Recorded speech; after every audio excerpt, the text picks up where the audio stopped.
I think that's what happens with some of these college players. They haven't understood how to make the jump from playing 2 to 3 hours a day, right, in college when you practice every day, coming into the NBA and taking it or accepting it as a business now. They have now they've started their own company. I tell every player, you are your own entity. You're your own president of your company. Being a leader is often seen as a personality characteristic that you're born with. However, that's far from the truth. Rex Kalamian, the assistant coach of the Detroit Pistons, walks through the leadership traits he's accumulated over the years to help basketball's largest superstars like Kevin Durant, James Harden, Russell Westbrook, and more to trust him to lead their teams to an NBA championship. Let's dive in. Good morning, everybody. Welcome to the Tech Leaders Playbook. I am Avetis Antaplyan with my incredible guest today, Rex Kalamian. Hopefully I said that right. A champion who is an lead NBA assistant coach, who's coached quite a few different teams. And more importantly to me, the sweet spot, he coached the Armenian national basketball team to a small country championship. So that's incredible. Welcome, Rex. Thank you, Avetis. How are you this morning? I'm great, man. Thank you so much for taking a leap of faith and joining me today. Rex and I met at an awesome networking event. I think my buddy Kirk, who's Mr. Tequila Mandala, introduced us, one of the best tequilas that I know. And we met at one of my friend's company openings. I think they were putting a sign up there, huge sign, Phonexa's sign up on their building, which is really exciting. But what was more exciting for me as a huge NBA fan is meeting you, Rex. So thank you for being here, man. Of course, thank you. We're gonna have this really cool conversation. I've done a little bit of research on your background.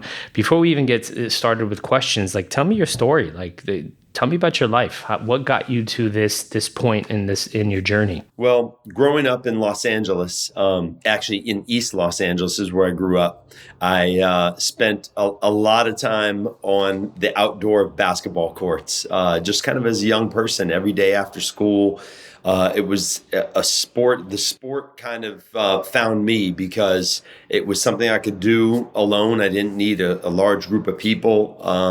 I would just go out every day and shoot baskets. And I just kind of fell in love with the game. And it started probably very early, 3rd or 4th grade. And it just kept growing, my love of the sport of basketball. And through high school at Mark Keppel High School in the city of Alhambra, into college, where I went to my first 2 years. I played at East Los Angeles College, and then I eventually transferred to Cal Poly Pomona, and I found an internship. I knew that athletically I was going to be challenged at some point of my career. So 7th, 8th, 9th, 10th, 11th, 12th, even a couple of years in college, I was able to hold my own. I was a really good shooter. So you played the two, I I'm had guessing? 3-point range, yes. And but at some point, the size and the speed and the strength and the talent ran out. So I said to myself, listen, I want to stay in the sport. And I was able to find an internship. I worked for a couple of years. Actually, I went back to the college at East Los Angeles College, worked there for a couple of years as an assistant coach. And then got an internship with the Los Angeles Clippers way back in the 90s when they were still playing at the Sports Arena. I was in my early 20s at the time. And was that the Danny Manning years? Danny Manning? It was. Loy Vaught, Gary just, Grant, right? Yeah. Yes, Loy Vaught, very good friend of mine still. Loy Vaught, Gary Grant, Danny Manning, Larry Brown was the coach. Oh, I remember Larry Brown, and then sure. It transitioned from Larry Brown to eventually they hired Bill Fitch, who was a NBA Hall of Fame coach. And Bill Fitch, I was kind of on... what should I say? I was kind of not an intern, but I was logging under 40 hours a week prior to Bill Fitch. He came on and immediately he liked me and said, you're going to start working NBA hours. So get ready and we're hiring you full time. And I started as a video coordinator, breaking down games, scouting upcoming opponents, and it just kind of transitioned. And a year or two later, I had always done player development. So that was my bread and butter. I liked being on the floor with the players. And after a year or two working with Bill Fitch, he hired me full-time to be a full-time assistant with him and on the bench. And I've been fortunate. It's almost, gosh, I hate to say it, it's almost 30 years now that I've been in the NBA. 30 years. Woo. What do you think, Rex, he saw in you? Because that's interesting, right? It's not often we get seen that way, where people get those type of opportunities. But what was it that you did that stood out to Bill, who is, from what I've heard about him, is extremely old school in a good way? Like, he expects a lot. What made him see you for what you were, which was obviously a great coach, a future great coach at the time? Yeah, I was really ambitious. Obviously, I was very young. I had a ton of energy. I wanted to work every day. I wanted to learn the NBA game. I was an information seeker, and I still am to this day. And then I think one of my key components in life, like for me anyway, is that I'm a resilient person. And I think that really has been enabled me to stay in the NBA so long. And that's not something that I've learned. I think that's like in me. It's innate. It comes from being Armenian, honestly. Like, we're a resilient group of people. And that was something that was given to me from my grandmother, honestly. I believe that. So that's, who Rex, I believe, is a genocide survivor, correct? Yes. And, I've documented her story verbally with other interviews I've done. And I talk a lot kind of about how she had to run for her life, literally, and hide and live in other places, and running away from her home with absolutely nothing in her hands, and watching her family either be taken away and massacred or killed in front of her. And, I think that what I'm doing pales in comparison to what she had to overcome, and how she had to stay alive for all these future generations in our family, right? So that's where I kind of get my daily energy, my daily vitamins, is like thinking about how Yevgeny Mahakian survived, right, at the age of 13. Unbelievable. Where did she flee to, Rex? What was the stop she made? From what I could tell, she eventually ended up at an orphanage for obviously for kids that didn't have their families anymore. And she stayed there for a few years. And when she was at the age of, I believe, 17, she took a boat to Ellis Island. Mm-hmm. And the ship arrived in Ellis Island, and somebody either sponsored her or she had distant relatives there in the Bronx. And they came and got her, and she lived in the Bronx for 2-3 years, and then eventually got married soon thereafter, and grew up in the Bronx. Yeah. And then my family migrated out to California before I was born, and that's where I was born and raised. I too, my ancestors are also genocide survivors from Western Armenia, which is now Turkey, and they one of them went to Argentina, the other one went to Greece, to two brothers that survived the parents. And so I was wondering where they went before they came to the U.S., but it sounds like they went straight to the U.S. She must have been one of the very early folks in the United States. I mean, that's really early. Yes, and I just found something recently, actually, that showed that her name is inscripted on the plaque at Ellis Island, as a matter of fact. So I think when people came through Ellis Island in those days, they would put your name on I think it's like a big rock that's out there. And I cool, actually need to make that a destination point at some point to go see it for myself. But yeah. It's amazing. Yeah, really There is. was... I don't know if you went to the Fast Gala, but Dr. Artem went up and during his speech, he too is ancestor. His ancestors were survivors too, and basically explained living in Lebanon. He was literally kidnapped, right, by certain groups, and he said becoming a scientist looked easy, and that's kind of what you're describing, right? People think, wow, you made it to the NBA, that's incredible. You're like, dude, my grandmother survived genocide, right? So it's when you look at it from that standpoint, it's not even a conversation. You absolutely could do whatever you wanted, right? Like you had probably a dream, and it sounds like you couldn't get there as a player necessarily, so you chose that other path, which is probably as difficult. Right. So good for you, man. That's incredible. I have a story. I was probably in the 4th or 5th grade, and every day after school, as I mentioned earlier, I'd go out on the basketball court and I would shoot every day for 2-3 hours until my mother got off of work at 5 o'clock, and then she would be home by 5:30. So I had about 2 or 3 hours to just go to the court, and I would shoot every day, and that's where I became a good shooter. But two of the teachers, one was a principal, one was a teacher after school. They watch all the kids there. I'm still there at 5 o'clock, and they told me to go home. And one of them asked me one day why I come out there and spend 3 hours a day shooting when I should be home studying or in the library and doing different things. And I told them that I wanted to someday play in the NBA. I said, my dream is to play in the NBA. And I must have been 10 or 11 years old. And they laughed at me first, and then they said, there's no way you're playing in the NBA. And I went home and cried, and because they didn't believe me, but I kept that conversation in me for a very long time, and they were right. I never did play in the NBA, but I've been in the NBA as a coach for 30 years. So I found a different way to stay in the NBA and to get in the NBA. And I tell kids all the time, like, playing in the NBA, it's such a small group of people that have ever played in the NBA. I think that it's like at 5,000, the number of players that have played in the NBA in all these years. Wow.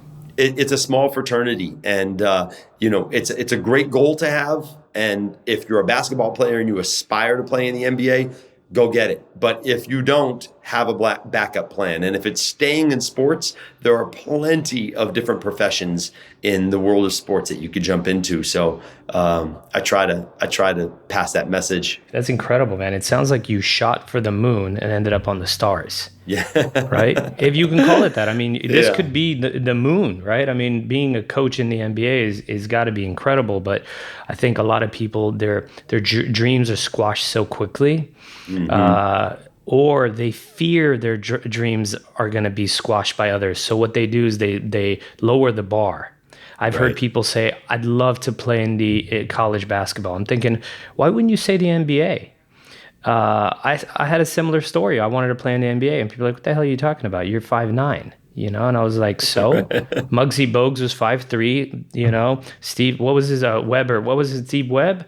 It was 5'7". Spud Webb. Spud Webb, right? And there's been plenty of players, but it didn't matter, right? So like people lowered their expectations or bars. I'm going to play high school ball. Why not NBA? Right. Shoot for the stars, end up in playing college basketball. So that's incredible, man. I heard somebody told me, that Birdie might have been Nicholas or not, I'm not sure, but that you every day on the way to school shot at every basket that you found on the way. Is that accurate? I would sometimes run down driveways. Yes, I'd bounce a ball to school, run down a driveway, shoot, and then on the way home do the same thing. I think I got chased out of a few homes for sure. That's awesome, man.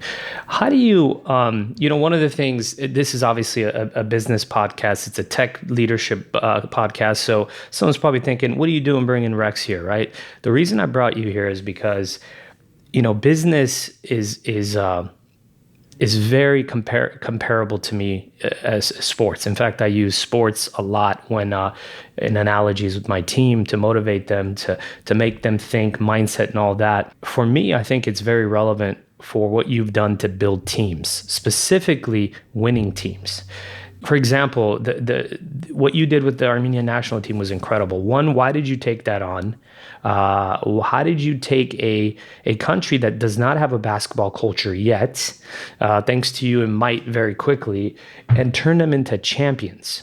How did you even think to take this journey on? Because you didn't have to, right? You're already at the most elite level of basketball in the world.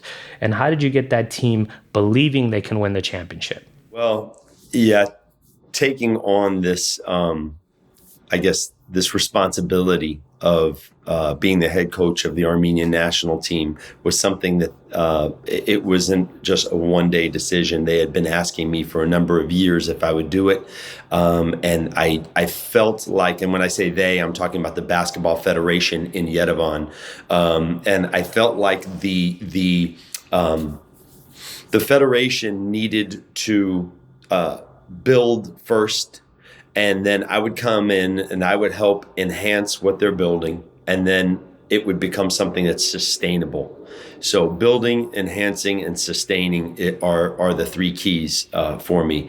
And I felt like there was nothing built yet. They needed a structure and a foundation. And some of that, honestly, was, I guess you could say, the funding behind the program. So every country has a national basketball team, or I should say a lot of countries, right? And we needed one.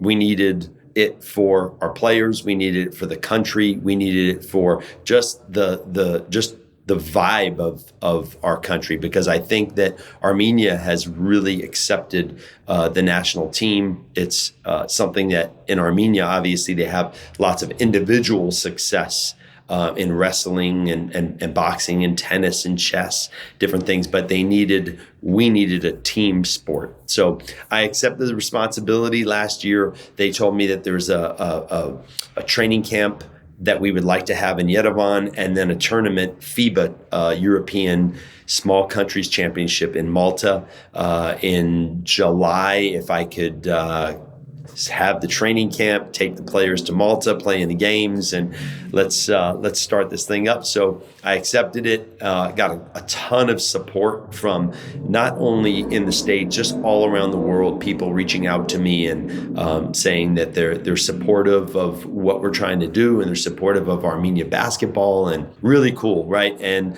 I was able to grab these. We had 12 players. To get these 12 players from all different parts of the world.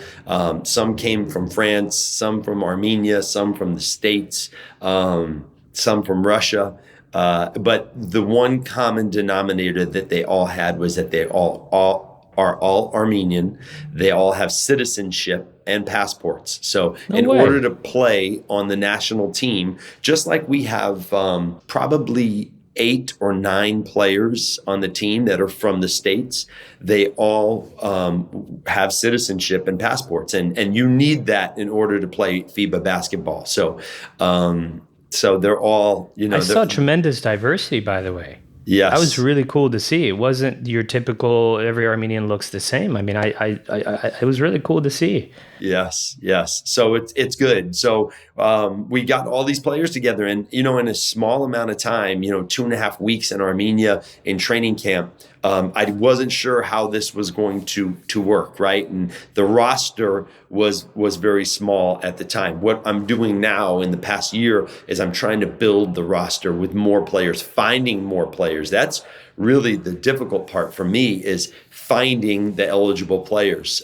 So some players I found are very good, but maybe not eligible. Some are eligible, but maybe are hard to get in touch with. So that's what I'm doing right now, building the roster so that we at some point can have a roster that I could choose from of 25, 30 players and say, well, you know what, this guy's playing really well. It's kind of what the United States does really with their program. Canada does with theirs. When they're going to play an event, they go to the roster and they invite everybody to camp, and then they choose the best 12 players that are playing the best Rex, at that time. we're pretty connected people, as you know. Who do you need to get a hold of? Drop me a list. We'll make sure we reach them. Well, this will certainly help. This will get the word out a little bit. Absolutely. So people can, always reach out to me. They find me on Instagram and they send me messages. Hey, I'd love to play in the Armenian national team. And I bring these guys in and we just kind of, just like the training camp and the friendly games that we're going to have in June at Cal State Northridge against France, June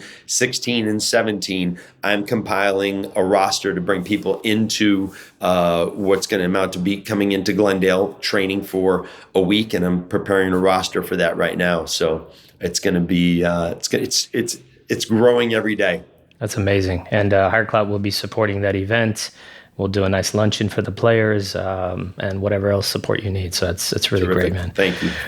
Did you all from day one, did you equip them with the mindset of you guys are going to win the championship, or was it let's just take it one day at a time? What message did you send to these players who'd probably never played together that we're going to? I mean, look, we didn't play obviously the U.S. and Canada, but still, I watched the games. There's a lot of talent. How did you set the expectations from day one? Was it, hey, we're playing for the championship, or did you use a different approach? Well, for me, I needed to learn who the players were. I needed to learn as quickly as I could. We didn't have much time, as you know, and 2.5 weeks just in a training camp in Yerevan. It helped bond us a little bit. We all stayed at the same hotel.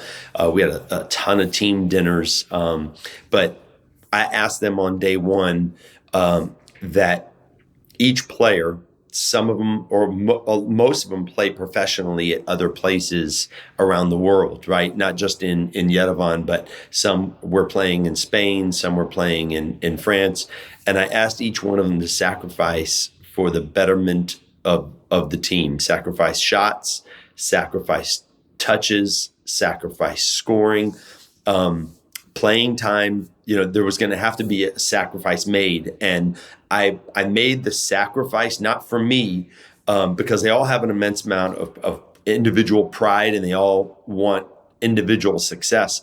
But I asked them to sacrifice for Armenia and put something that you're sacrificing for bigger than all of us. And I said to them, if we sacrifice for what is essentially, our homeland, you could always feel like whatever's happening to me or whatever I'm giving up, I'm doing it for the betterment of for Armenia and for this team.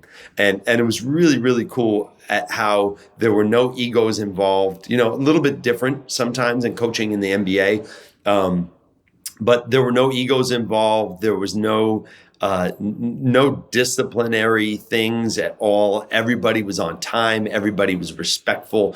And that's amazing. One thing, especially as me as the head coach of the Armenian national team, that's the one thing that I demanded. My leadership style is a little less demanding, honestly. And because I'm not a type of coach who wants to demand things all the time, but I demanded that we have respect at all times, like respect for each other, respect for our opponents, respect for the clock, right, being on time, and that was really important for me. And all our players were great, and I just felt like if we're going to go on the floor and play against whoever, we played Iran and Malta and San Marino, whatever countries we were playing. I always wanted us to represent Armenia, the name on the front of our shirts, in a way that was respectful and classy and competitive. And that was what I asked of the team. You built a culture of winning, by the way, and discipline, which is 80% of the battle, really. Rex, you said something about egos, right? Obviously, a lot of these folks aren't NBA level players. You coach some of the best players in the NBA. If I'm correct, I believe you might have even coached Kevin Durant and Russell Westbrook. Right. James Harden.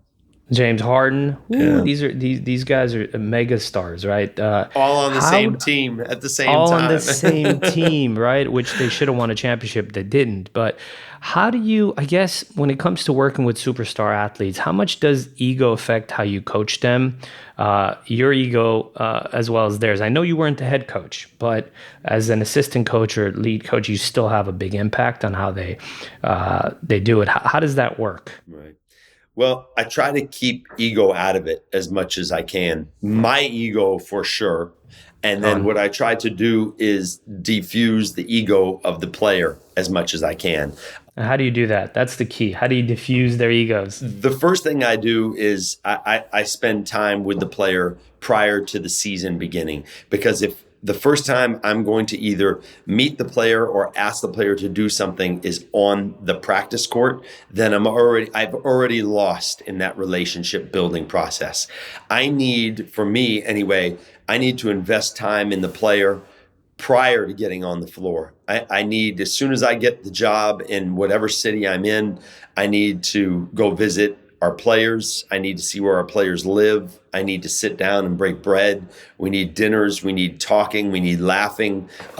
We need a mutual sense of respect for each other before I even start coaching a player. And one of the things I ask all our players is just to allow me to coach you hard.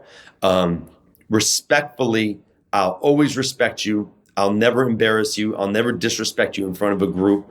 But I want to be honest and hard with you, because I think that's my style is to come at you straight and be honest and hard and also listen to what you have to say as a player. But my first interaction, I got the job in Toronto with the Raptors, and my first interaction with DeMar DeRozan, who was a 3-time All-Star, maybe Olympian, USA Olympian at the time. We were both in Los Angeles. It was in the summertime, and I called him and asked him if we could meet. And I went to Toronto on a 1-year contract, which is kind of unheard of. It's a very small contract, so I didn't know what was going to happen after that season. DeMar DeRozan was in the last year of his player contract with the Raptors, so we were both kind of, we were there going to be basically for 8 months possibly, right? And I met with him, and I said to him over lunch, we don't have a lot of time to gain trust in each other right now, but we have to just open up. And we have to be able to trust each other. I'm going to listen to you. I'll trust you. You're going to have to listen to me and trust me. And believe me, I want what's best for you. And, we built a relationship off of that first day that I think really, really it stands until today. He's still one of my best friends. And, we still talk on the phone weekly about the NBA and things. But I think that honesty when you're leading people is the best way. At least for me, it is.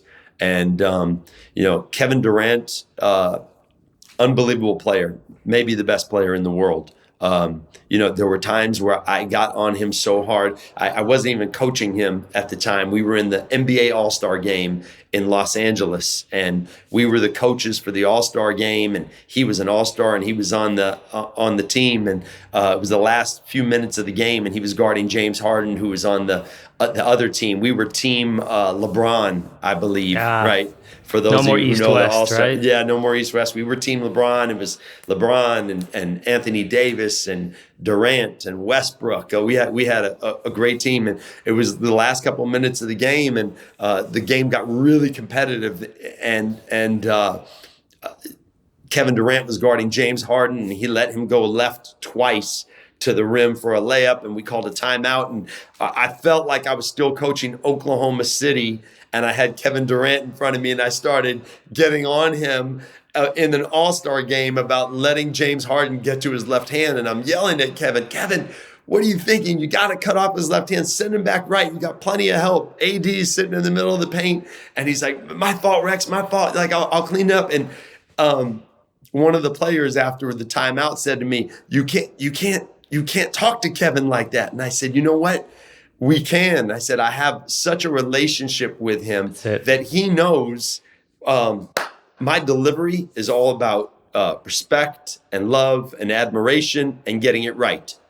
And his delivery back to me, he could say whatever he wants, whenever he wants, because I know that the respect is coming back my way also. And I believe that's just kind of built up from, a number of years, a number of talks, a number of lunches, a number of downtime, It's all about relationships, it sounds like, Rex. I don't know if you've ever heard of the concept of radical candor. Great book, by the way.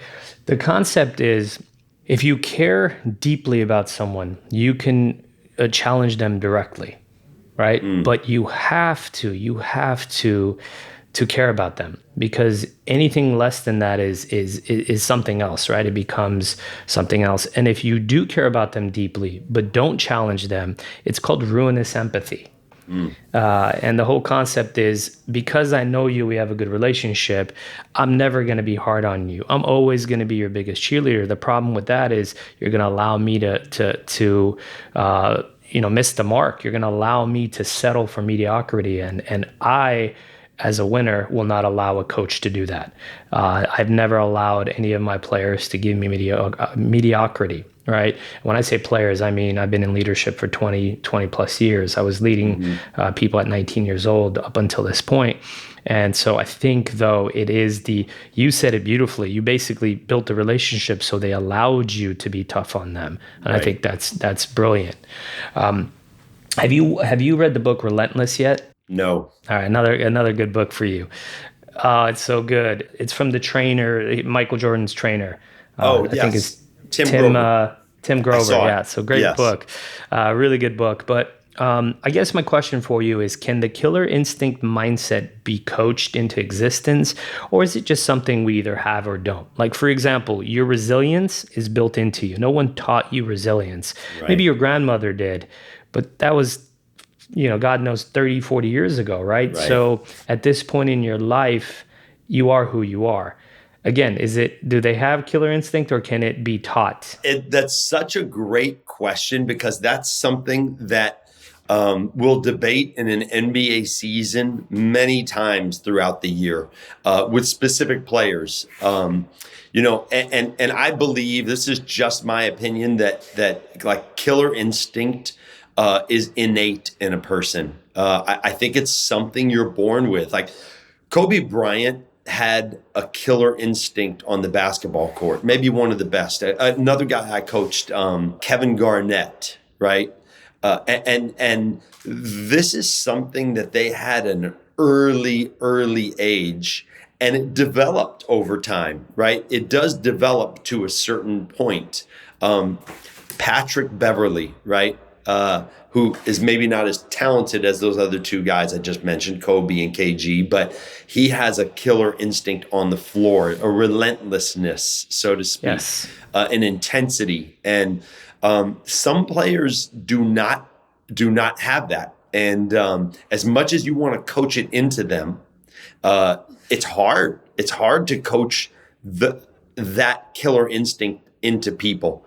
And that's the decision that sometimes management, leadership in other areas has to decide at some point. Like, do we want this player on our team for another 4 years? Are we going to give him a 4-year contract when, either his effort, his energy, his killer instinct, his resilience, it's not there. Like, the talent is there, but all these other things along with a killer instinct. Because when you're building a team and when you're building a culture and you're coaching in the NBA, you're not just coaching for that game or that month or that season. You're hopefully coaching and directing all your efforts towards a championship. And that's got to be like the ultimate goal. Even the worst team in the league, right, is always saying, okay, we know we have certain benchmarks, and those are maybe 41 wins, which is a 50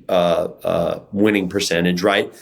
Maybe the playoffs, and then maybe Western or Eastern Conference Finals, and then maybe a championship. Those are your benchmarks. But the ultimate goal is a championship, right? And you need people that kind of have that same mindset.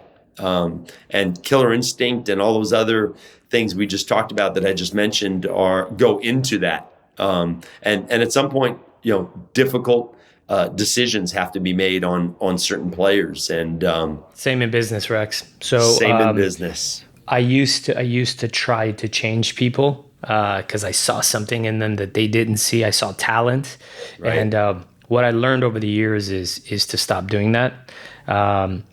People say, "Oh, if you could just motivate this person, they'll be great." And I have learned that no. I don't motivate people. I hire motivated people, and I make sure that I don't demotivate them by being an ass, right? Or doing something that's not fair, or changing structure on them, or things like that too often. So that's one concept. Two, I just play to people's strengths. I've just learned that there's, play to their strengths and try to, I guess, make up for the weaknesses within their strengths. So not even their weaknesses, but the weaknesses within their strengths. So for example, if you're coaching, a player that's 6'1", their weakness could be rebounding. Focusing on the rebounding skills, I think it could be a waste, right? Let's just play to their strengths, right? Their speed, Right. their agility, their shooting, their ability to penetrate or whatever. So those are two lessons I've learned over the last 10 years being the guy, and it's a wasted effort, I think, trying to make someone that they're not. Right. And there's an old adage in the NBA, and many coaches say this, is I don't want to coach effort. Don't make me teach effort. Like that should be, it's a non-negotiable thing, is how much effort you're going to come and you're going to play with, right? And the NBA it's an elite group of players and athletes and people who've shown that they're qualified to be in the NBA, but they're in. Now, how do you stay in? Just like business, you could get a job. Now, how long can you stay on that job? And then how do you progress and get better? Because the average basketball career lasts 4 years-ish, right? Wow. And that is because a lot of these contracts are guaranteed for the first 4 years. And after those 4 years are up, the player either hangs on and gets a second contract, or is either, maybe cut before the 4 years, another team tries to recycle him, right? And then maybe cut again because of injuries, performance, or the NBA draft. That's what kills other players' careers. And when I say that, just give me a second here and I'll explain. Every year, 60 new players come into the NBA, 30 players from the first round, 30 players from the second round, some from the G League, some from overseas as well. So you have 60-ish new players in the NBA. Well, guess what? The rosters still only allow you 15 players. So those 60 are coming in. There are 60 that are here that are leaving and going somewhere else. And those are the guys you always say, wow, what happened to so-and-so? Is he playing this year? And you say, no, I don't think he's in the NBA anymore. And they just kind of go away, right? Sometimes they're older players and they retire, or they played 10 years, 12 years, and they've had a great career. Or sometimes they're the younger players who get 1, 2, 3-year contracts and they just didn't hang on. And the question, whether it's in the NBA or whether it's in business, is how do you stay on the bus? How do you continue staying on and moving forward? And that's the key. You have to find different ways to be successful, different ways to reinvent yourself, different ways to make yourself valuable to the company. And I tell players this all the time. Why would and I'm a lot more honest now as I get older in my coaching days with players, and I know also more now. So I say to players, if you don't watch out, you're not going to get a contract next year. Okay, you're a free agent, and if you don't change something, you're going to be playing overseas somewhere. And that's real talk. How's that taken by them? Do they appreciate it, or is it a lot of pushback? Some do appreciate it, and some don't see it at all because they're so young, they don't understand the business of basketball yet. the business of basketball and what they don't see behind the closed doors, where we're talking about players and their ability to get better and their ability to stay with us for a long period of time. Sometimes I'm alerting the player early, like, hey, listen, you've got to do certain things in order to make yourself valuable to the team and to the organization, right? And to, even if you do leave, to leave with a good taste in your mouth so that maybe someday you're able to come back. So it sounds like that. I think the number one thing in the NBA, just like in business, is that we are our biggest ally and biggest enemy sometimes, right? Because we will get in a way of our own success by doing the wrong things, whether it's overconfidence or it's a lack of discipline, to sleep early, to, they go out, they party, they come in unprepared, they gain weight. I've seen a lot of that in the NBA. How do you look at a great college player and watch them flop in the NBA? Like, what are the key kind of areas where you've seen phenomenal college players never make it to the NBA, or they're out within a year or two? What is the common, most common reason why? Aside from work ethic, which I'll talk about, there are 5 things: size, speed, strength, athleticism, and IQ. I think that when you get drafted, you have potential to have all 5 of those, or 2, 3, 4 of those different things. And that's what gets you into the NBA. Now, once you're in, because you have size, speed, strength, athleticism, and IQ, can you stay in with your work ethic? And I think sometimes that's where I see the fall off.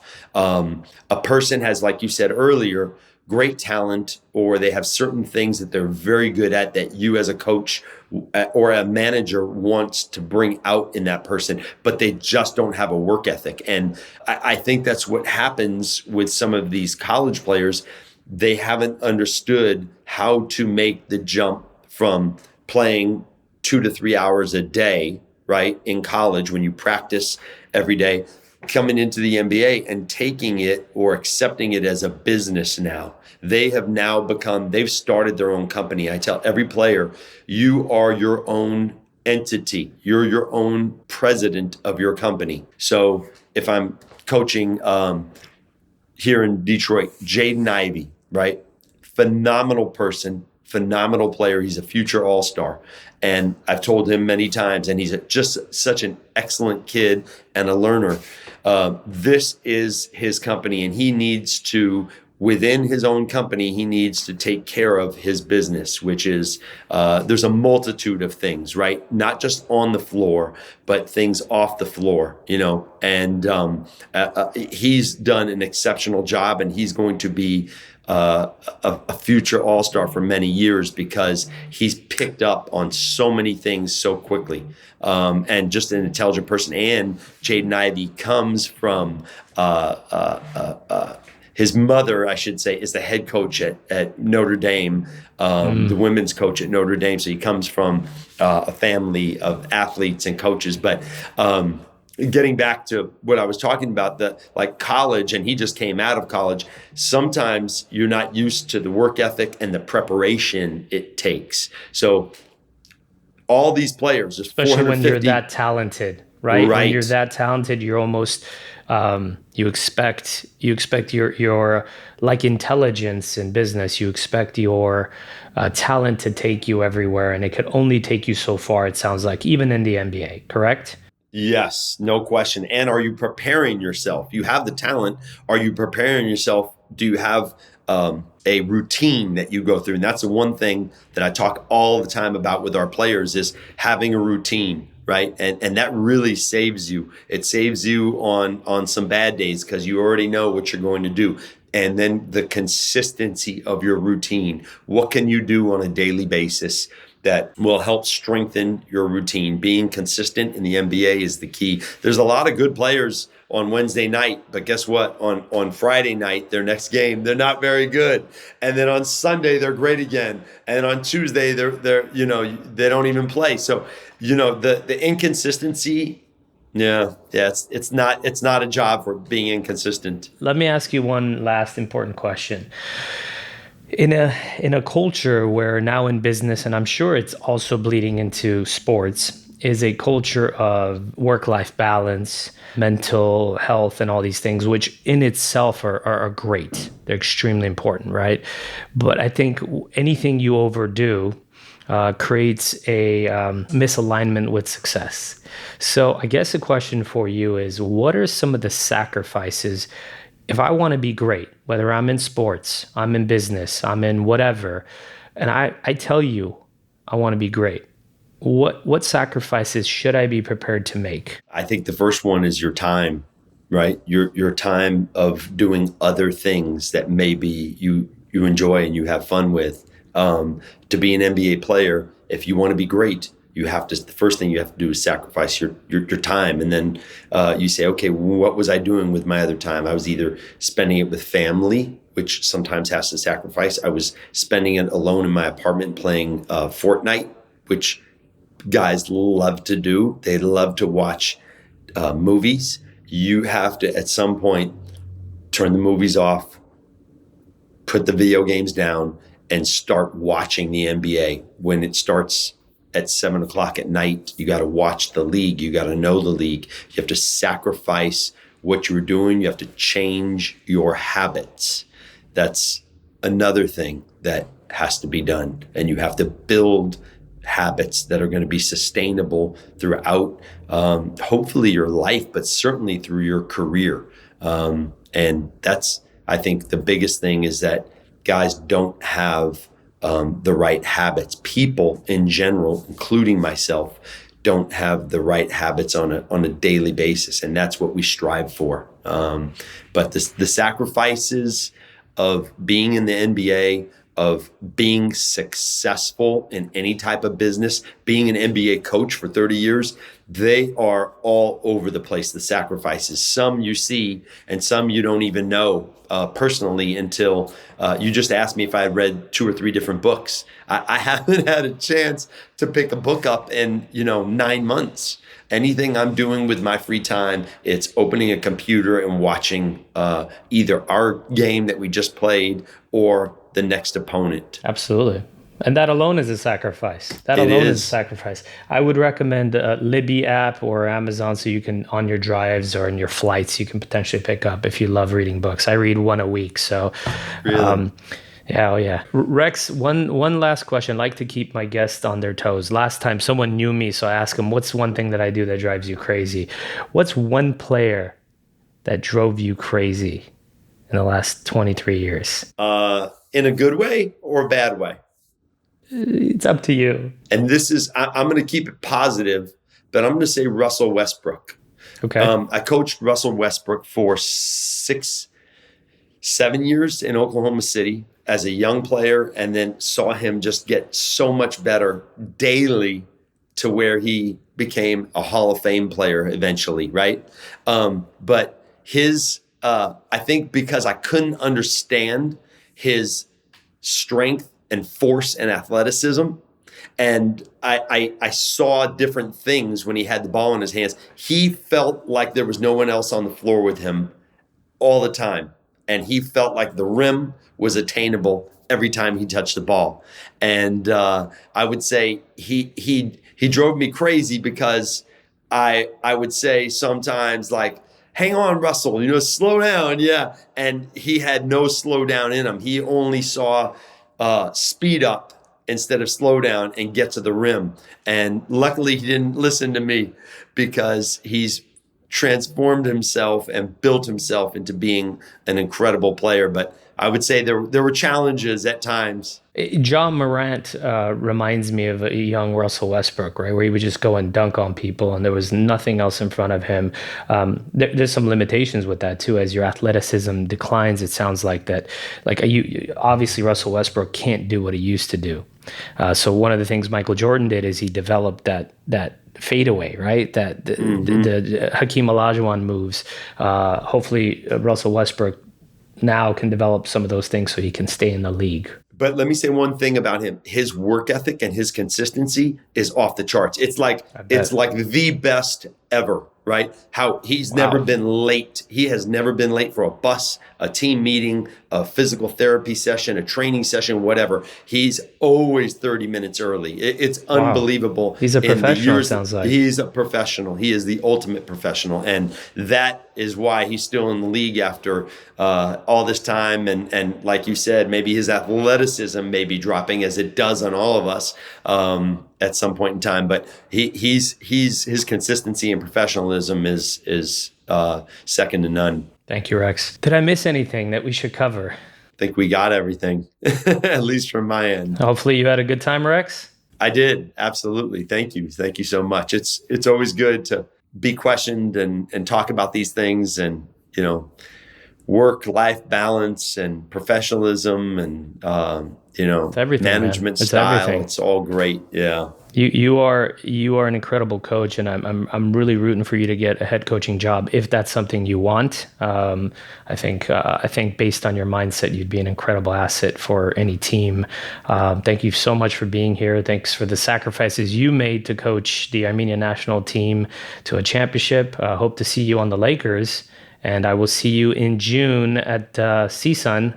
Armenia versus France, right? Yes, June 16 and 17. Get your tickets now.